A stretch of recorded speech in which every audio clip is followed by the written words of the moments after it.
Welcome to TRT World. This week we look at two environmental stories shaping the region. From concerns over lead contamination in Bosnia and Herzegovina to the growing challenge of drinking water shortages in Serbia. I'm Nadia Muftic and this is Across the Balkans.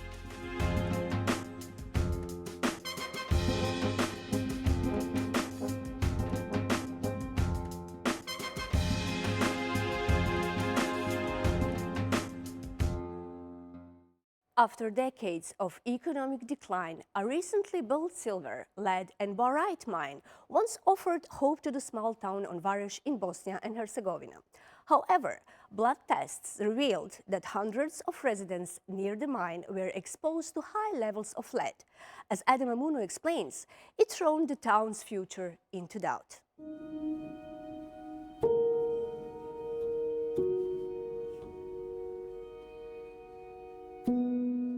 A new silver, lead and barite mine was supposed to come with the promise of revival for the Bosnian town of Vares and its surrounding areas.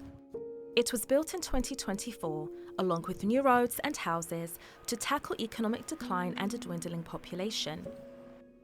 But the Ahmetovic family is among more than 300 locals who, according to blood tests, have been exposed to high levels of lead.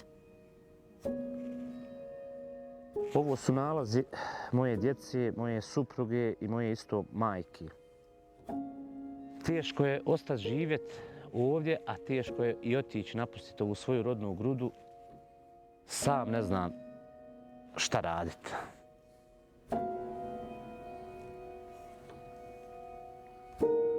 Just outside Vares, in the village of Porosci, life has been an upward climb for Milan Žižek, who was also affected. Velika je to, pogotovo u večernjim satima, veliko isparavanje, šta se tu isparava, ne znam, ne bi se u to petljao, uglavnom nije dobro, veliki je smrad, truje nas i imamo, i ja i supruga imamo koncentraciju u krvi, olova.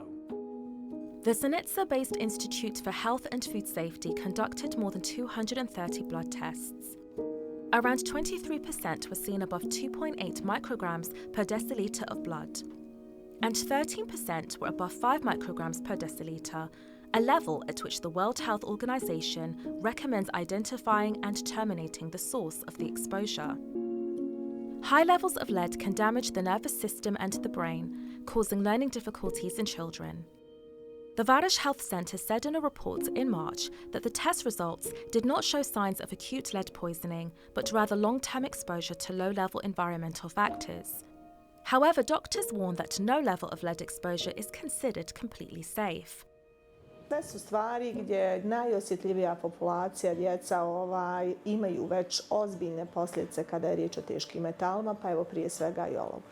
Kad je riječ o starijim ljudima, to je opet drugačije, pošto je sama akumulacija u kostima i on se može naravno i resorbovati iz same kosti, međutim ostavlja posljedice i na bubrezima i na jetri. The impacts are also visible. Residents say they have had to halt some farming and that the incident has affected their livestock and crops. Bavimo se poljoprivredom i stočarstvom, ali smo zabrinuti sada s ovom situacijom sa olovom i ovim povišenim vrijednostima, da li ćemo moći to i dalje nastaviti i raditi ovo čime smo se počeli baviti. In May, residents signed a petition to pursue legal action against its Canadian operator Dundee Precious Metals. 4 environmental agencies filed criminal charges against the company, which had acquired the site from UK-based Adriatic Metals last September, as well as local ministers, accusing them of failing to protect public health. Local authorities say the absence of prior testing makes it difficult to determine whether the contamination came from the mine or from historical mining activity in the region.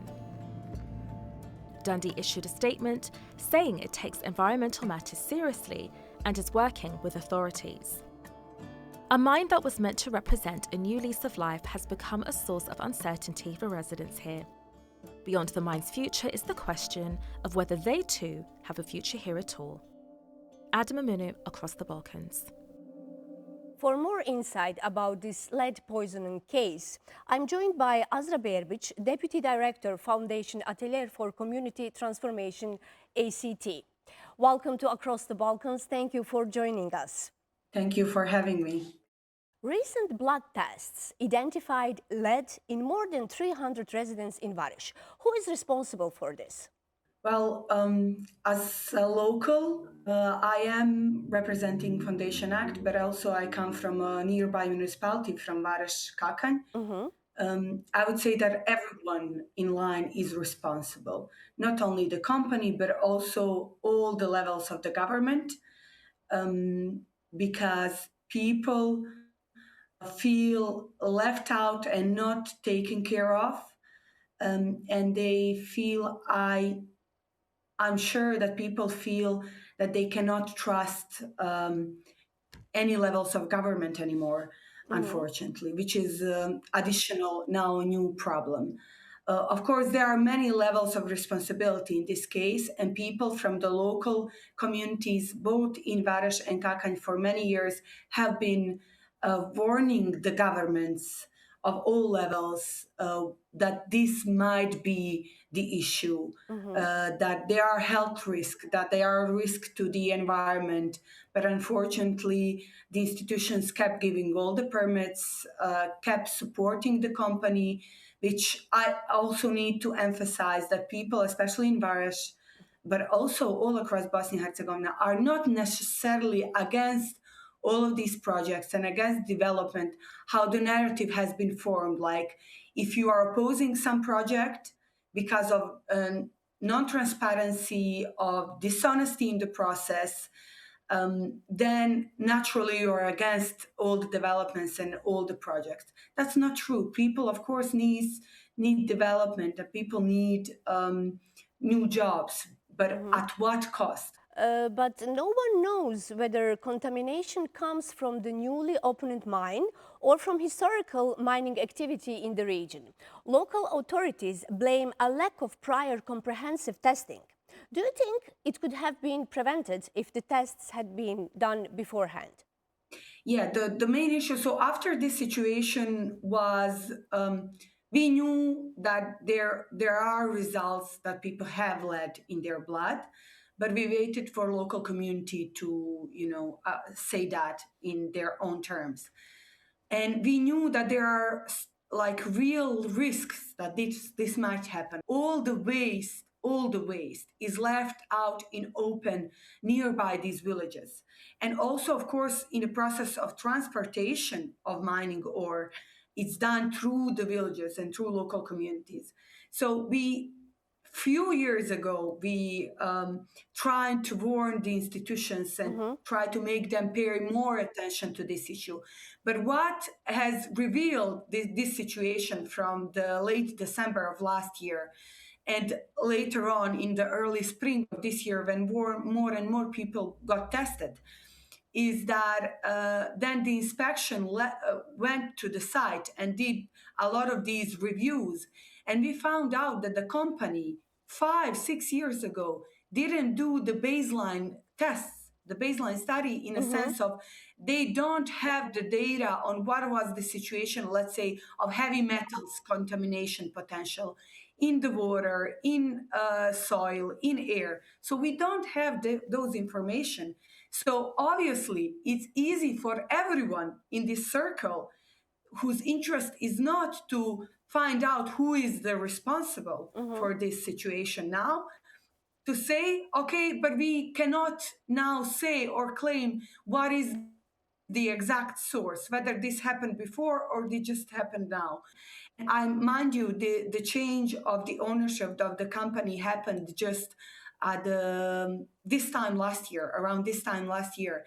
So after that, but people before, even with the previous owners, people tried to discuss these issues and tried to raise this awareness even to the institutions, not only to the company. And it was difficult to them. And with the change of the ownership, this has changed a bit, which is good for the local community, but we still see more than half a year after we have these first results, that there is lack of acknowledgement of responsibility, both by the authorities and also by the company, which is very worrisome. And I fear that this is just the process to water down this issue, just to make it not that, hot potato as it is. Azra, residents also report contamination in farmland and crops, leading to the suspension of agriculture activities. Families express growing fear and uncertainty, with some considering relocation due to perceived health risks. Can this situation be solved if measures are taken now, or will the impacts last for a long period? That's what we fear. Like the effect on the local community in Vares is severe. Like, of course, a lot of people are connected with the agriculture, with the farming, with tourism, because Vares, I must tell you, like, it's a beautiful community. It has a lot of potential for production of food, for agriculture and everything. So I understand that people are fearful now. We don't know what type of poisoning. There are different types of poisoning. So it might be chronic, it might be acute. So depending on that, what is the type of poisoning and what are the sources of poisoning, then the institutions need to take precaution measures and to give direct instruction to people on how to deal with this and how to treat this situation. But unfortunately, we see lack of that. We only see all of these situations that they are forming these commissions and everything, but we don't see, concrete steps for the local community, but for them to feel safer and secure. Why you think institutions in the Federation of Bosnia and Herzegovina and the canton have not provided a clear answer for months? Is it inefficiency, pressure, or something else? I feel it's all. I fear that it's all, but not only that. I need to remind you that our authorities gave all the necessary permits to the company. So company is not doing something illegally on the ground. Of course, they're of course there to protect their interest, their commercial interest, and that's their right. So I feel that also the government might be lost in between these positions that they took. And both cantonal and federal government and local government from the beginning supported the project heavily. So we see this in these processes of giving them the permits. We see this even in the public statements of premiers of cantonal and federal government. So naturally, they feel, I think, lost in this process because they haven't raised these issues and they haven't dealt with these issues and these real risks in timely manner. So now they're just, I don't feel that there is trust among communities. What is your next step if the prosecutor's office does not act? Are we talking about protests, international institutions, or legal action against the state? So we have these two lawsuits, one from 2024, one from 2025. None of these have been resolved yet. So this shows you what is the system. System doesn't protect the local community. And not even after we found out about this lead poisoning. This hasn't happened. I hope that the local community will go towards the direction to sue, to do a class lawsuit. And I think that this needs to be done. We need to show by this example that this cannot be tolerated whatsoever. So I hope that all of us will act united toward putting more and more pressure to our governments, because they need to protect our interests, and then also to the company. And this needs to be an example to everyone around Europe and around our region who want to do these types of projects, that this needs to be, if it's done, the local community has to support this, and there has to be trust, and our governments need to protect our interests. Because mind you, when last year this company was sold for $1.3 billion, Bosnia and Herzegovina got $0 from this. Zero. Yeah. So there was zero profit for us. And mind you, the concession money that we get, concession fee that we get from this is less than €2 per ton of ore. And this company doesn't have to report to any level to our governments how many silver or gold or copper they have mined. They only report this to their shareholders, not to our governments. So we don't know. We have only this small concession money. So, this argument of prosperity and a lot of benefits for us, additionally with this situation now where people's health and security has been endangered, is just falling apart. So we need to use this as an example to never allow this to happen anywhere else. Azra, thank you so much for being our guest in Across the Balkans.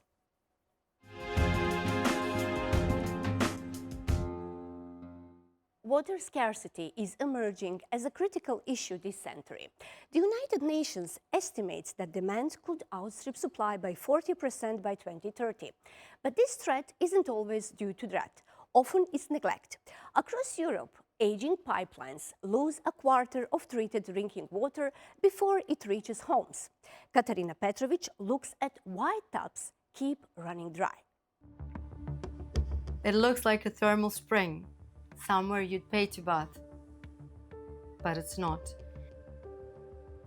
This is a busy street in Belgrade, and that blue water is a burst pipe.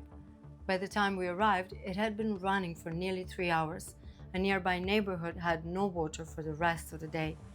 No one will ever count the thousands of liters lost here, and this is just one burst pipe on a single morning in one city. In Serbia, this is not considered an emergency. It's a season. Kao čovjek se jednostavno osjećate čovjekom drugog reda. Ako je nekome drugome omogućeno da potroši vašu vodu, da li iz zabave, da li zbog biznisa, onda se pitate gde ste tu vi. Ako smo, na primjer, prošle godine imali 114 mesta u Srbiji koje su nam se javilo da nemaju pijaću vodu tokom leta, kako mi sada njima da dođemo i da kažemo pa štedite više? Dakle, to je licemerje. Serbia has enough water that this should never be a yearly crisis, and yet every summer hundreds of thousands of people here turn on the tap and nothing comes out. The burst pipe we filmed this morning is part of the answer, but the real story is why pipes like this are still being patched instead of replaced. Problemi sa pijaćom vodom u Srbiji postoje mnogo već dugo, ali sada je kulminacija toga i zbog klimatskih promjena i zbog toga što prosto protokom vremena i korišćenjem infrastruktura koja postoji još iz vremena socijalizma više ne može da obavlja sve funkcije. Kombinacija svih tih faktora je u stvari taj toksični koktel zbog koga oko 1,5 miliona ljudi prema nalazima Ujedinjenih nacija, a oko 1 milion ljudi prema državnoj zvaničnoj javnoj agenciji za zaštitu životne sredine nema pristup pijaćoj vodi, povremeno ili stalno. More than 1 million people in a country that has always told itself it's rich in water. And it's not only a Balkan issue. Aging pipes and drying rivers are straining water systems across southern Europe. Serbia may simply be getting there sooner. An hour south of Belgrade lies Sopot, a town whose drinking water is sourced from springs on Mount Kosmaj. Yet every summer, many homes here have running water for only a few hours a day. Residents are protesting rapid development across Kosmaj, saying it has outspaced the area's aging water infrastructure. Problem sa vodosnabdevanjem imamo već više godina. Danima se isključuje voda. Znate, kad nemate u kući vodu, a nemate drugi izvor vode, onda ste zaista u velikom problemu. Serbia's own law says households should come first. Before industry, before farming. Residents here say that's not what they're seeing. Troši se na izgradnju objekata, onda izgrađeni objekti imaju bazene koji troše vodu koja je namenjena za piće kao tehničku vodu i imate masu plantaža koje kakvog voća po celoj opštini. Imate, plantažu od 12 hektara u Ralji koja crpi vodu od JKP-a za zalivanje. Onda naravno da ne može biti za ljude. To understand why the same old network keeps failing, We went to someone who used to run a water utility with nothing left to protect. Pre svega, vodosistemima u Srbiji nedostaje stručni kadar. Ima još jedan detalj tu, a tiče se niske socijalno povoljne cene, koja ne pokriva realne troškove i zbog toga je i jako teško zanavljati mrežu. This is the cycle that keeps repeating. The network is old, built decades ago for a different Serbia. Now demand has grown as new homes connect, so the system survives from repair to repair. Kada kažemo da je prosek u Srbiji gubitaka na mreži oko 40%, u nekim rubnim opštinama imamo i preko 80%. To je pijaća voda koja se proizvede, koja se pronađe u prirodi, onda se obradi do te mere da ljudi mogu da je piju i ona propada. When the burst pipe from the start of our story tore open the road, a worker at the scene from Belgrade's waterworks told us a man walking past with his child was taken to hospital. He says the man suffered a medical episode brought on by the shock. Taj cevod je puku 3 godine za svojih 40 godina starosti. To je relativno mali broj pucanja. Beogradskoj vodovod ne pamti situaciju da je neko ozbiljno nastradao usred pucanja cevovoda. Takve situacije su jako, sa malom verovatnoćom. Na tom mestu su u magistralnom cevovodu pritisci ispod 2 bara. To nisu pritisci koji mogu da izazovu takvu eksploziju. Kada se kvar lančano ponavlja, to govori da nije bilo dovoljno ili sredstava ili je struka zatajila i onda kvar se ponovo niže, ponovo tu blizu prethodnog, jer nije zamenjena kompletna mreža, kompletan deo koji je bio potreban, nego samo onoliko koliko se bilo novca. Serbia's own scientists warn parts of the south and east could turn semi-arid within a generation. Ne postoje nikakvi pozitivni indikatori niti u prirodi, niti u društvu da će situacija sa vodom biti bolja. Dakle, mi za 10 godina možemo da očekujemo samo pogoršanje. This sharpens the choice already facing the country. Utilities say the only way to fix the pipe is to raise water rates. Others warn that once water is something you get only if you can pay, the people already carrying the buckets are the first one to go without it. Mislim da možemo da dovedemo vodu do svih ljudi, pa čak i ako je to neka veća investicija, sigurno da jeste, mi moramo da prioritizujemo osnovne ljudske potrebe kao što je ljudsko pravo na vodu. Belgrade will repair this pipe. Eventually it always does. The harder job lies beneath those streets. Thousands of pipes no one sees until they burst. And the question beneath them isn't Serbia's alone anymore. It's whether clean water stays something everyone is simply given or something people learn to queue for. Katarina Petrović, Across the Balkans, Serbia.